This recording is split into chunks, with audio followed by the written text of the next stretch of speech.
శ్రీమాత్రే నమ. జయ గురు దత్తాత్రేయ నమ. మళ్ళీ చెప్తాను, మిస్ అయింది. శ్రీమాత్రే నమ. జయ గురు దత్తాత్రేయ నమ. ఈ వీడియోలో మనం తులారాశి వారికి జూన్ నెల మాస ఫలితాలు తెలుసుకుందాం. మరి ఈ రాశి వారికి ఈ నెలలో చాలా అదృష్ట యోగాలు ఏర్పడడం జరిగింది. ముఖ్యంగా లాభస్థానంలోకి వచ్చినటువంటి కేతుగ్రహం మీకు ఒక ఆధ్యాత్మిక గురువు ద్వారా కొన్ని మంచి సందేశాలు రావడం కానీ, వ్యక్తిగతంగా మీ కుటుంబ పెద్దలు, మీ శ్రేయోభిలాషులు, గురువులు మిమ్మల్ని మంచి మార్గం వైపు వెళ్ళే విధంగా, మీ యొక్క ఆదాయాన్ని, మీ యొక్క వ్యాపార వ్యవహారాలని పెంచుకునే విధంగా మంచి సలహాలు ఇవ్వడం జరుగుతూ ఉంటుంది. ఆ సలహాలు స్వీకరిస్తూ దానితో పాటు మీ యొక్క జ్ఞానాన్ని కూడా కలపడం వల్ల మీలో ఉన్నటువంటి తెలివితేటలకు తగిన గుర్తింపు రావడంతో ఒక సెలబ్రిటీగా ఒక గుర్తింపు రావడం జరుగుతూ ఉంటుంది. ఇక రాశిపైన గురువు యొక్క దృష్టి, అంటే భాగ్యస్థానంలో గురువు రావడంతో మీలో ఉన్నటువంటి చాలా విషయాలకి స్వస్తి పలికి కొత్తగా మీ జీవితాన్ని ప్రజెంట్ చేసుకుంటారు. అంటే మీరే ఒక గురువుగా మారి అందరినీ మంచి మార్గంలో పెట్టే ప్రయత్నం చేస్తారు. అలాగే మీలో ఉన్నటువంటి తెలివితేటలకు గుర్తింపు రావడం ఒక అదృష్టంగా మారుతుంది. అంటే భాగ్యంలో ఉన్నటువంటి గురువు రాశిని వీక్షించడం వల్ల మీ యొక్క వేషధారణలోనూ మీ యొక్క నడవడికలోనూ చాలా మార్పు ఉంటుంది.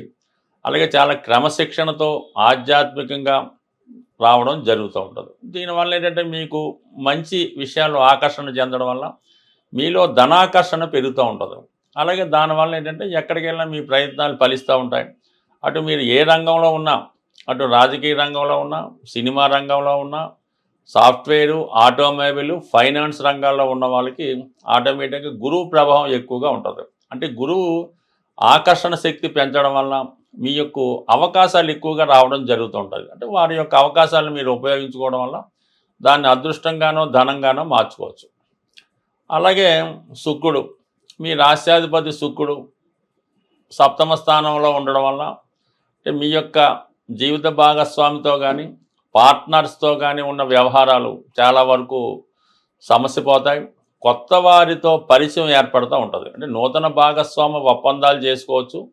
అలాగే కొత్త ఎఫైర్స్, పరిచయాలు కూడా కలుగుతూ ఉంటాయి. అంటే మీరు స్వభావసిద్ధంగా కొద్దిగా ఉన్నత శ్రేణికి చెందిన వారు ఉంటారు కాబట్టి, అలాగే ఉన్నత స్థాయిలో ఉన్నటువంటి వాళ్ళు మీకు పరిచయం అవడం, మీతో పరిచయం పెంచుకోవాలని, మీతో కలిసి జీవించాలని కానీ, మీతో కలిసి ఏదైనా వ్యాపారం చేయాలని కానీ, స్నేహం చేయాలి కానీ వారి ఆలోచన ఉండే అవకాశం ఉంటుంది. కాబట్టి సాధ్యమైనంత వరకు కొత్త వారితో పరిచయాలు మీకు కొంత ఆనందాన్ని, సంతోషాన్ని కలిగించే అవకాశం ఉంటుంది. అయితే మీరు చాలా నిజాయితీగా స్వచ్ఛంగా ఉన్నప్పటికీ కూడా అవతల వారు దాన్ని అడ్వాంటేజ్గా తీసుకొని మిమ్మల్ని ఏదో విధంగా మీ బలహీనతలు గమనించి ఒక బ్లాక్మెయిల్ చేయడం కానీ, వారికి అనుకూలంగా మీదే ధనాన్ని ఖర్చు పెట్టే ప్రయత్నాలు కూడా జరగవచ్చు. కాబట్టి సాధ్యమైన వరకు బయట ఉన్నటువంటి సౌందర్యాన్ని చూసి మోసపోకుండా అంతరంగా మీకు బాగా మంచి మనసు ఉన్న వాళ్ళు మాత్రం మీరు స్నేహం చేయొచ్చు తప్ప ఎవరి పడితే వాళ్ళతో స్నేహం చేయడం వల్ల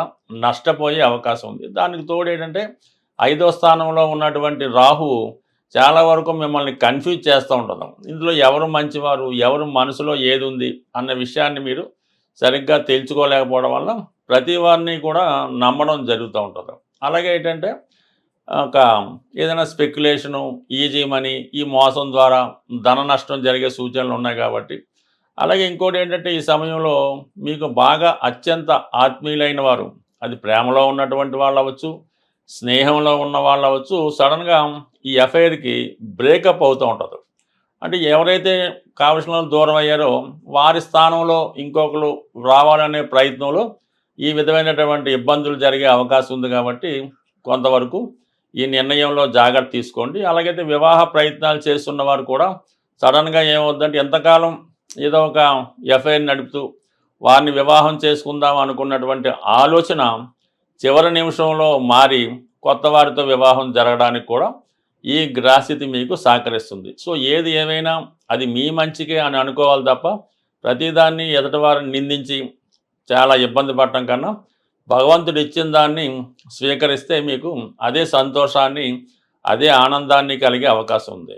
ఏదైనా ఒక రాశి మీద ఒక రాశిలో శుభగ్రహం ఉన్న శుభగ్రహాలు చూసిన వాళ్ళకి ఎప్పుడు కూడా ఆ సమయంలో జరిగే ప్రతి పని కూడా అనుకూలంగా ఉండడం జరుగుతూ ఉంటుంది. మరి ఇప్పుడు ఇవన్నీ అనుకూలంగా ఉండడం ముఖ్యంగా శని భగవానుడు 6వ స్థానంలోకి వెళ్ళడం వల్ల మీకు ఎల్ల విధాలా కష్టం కలిగించినప్పుడు కూడా మిమ్మల్ని మంచి మార్గంలో నడిపించే ప్రయత్నం కూడా జరుగుతూ ఉంటుంది. సో ఏదేమైనా ఈ రాశి వారికి శుభగ్రహాల ప్రభావం అనుకూలంగా ఉండడం వల్ల మీలో ఇక ఆకర్షణ ధనాకర్షణ పెరిగి ఎక్కడికి వెళ్ళినా మీ యొక్క సక్సెస్ ఖచ్చితంగా అవుతుంది.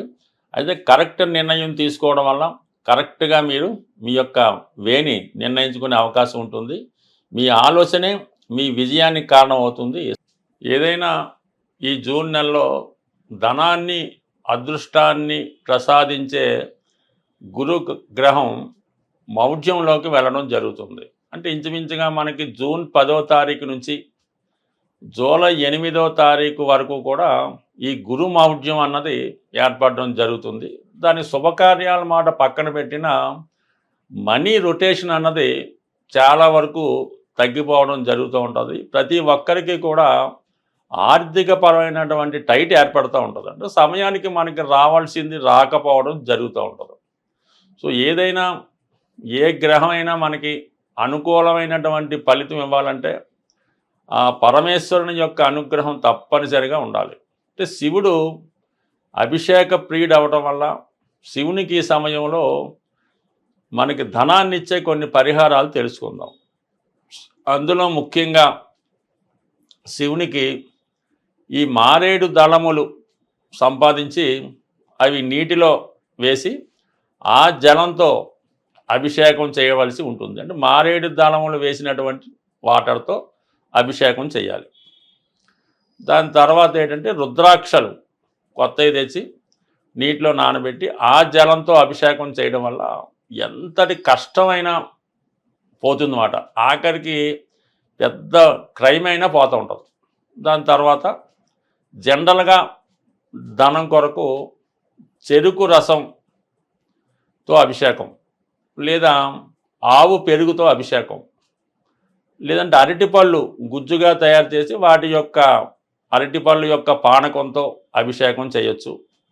దీని తర్వాత ఏంటంటే లక్ష్మీ అమ్మవారికి శుక్రవారం రోజు ఎరుపు రంగు పూలతో అలంకరించి పూలదండ వేసి మరి చలిమిడి వడపప్పు పానకం నైవేద్యంగా పెట్టి ఈ ప్రసాదాన్ని ముత్తైదువులకి కన్య పిల్లలకి 12 సంవత్సరాల లోపు పిల్లలకి మీరు వాళ్ళకి ప్రసాదం ఇవ్వటం వల్ల, అంటే ప్రసాదం అంటే ఏదో కాకుండా సంతృప్తికరంగా ఒక ప్లేట్లో చక్కగా ఈ వడపప్పు చలిమిడి పానకం వేసి హ్యాపీగా తినేలాగా పెడితే కంపల్సరీగా మీకు ఆ ఫలితం రావడం జరుగుతూ ఉంటుంది.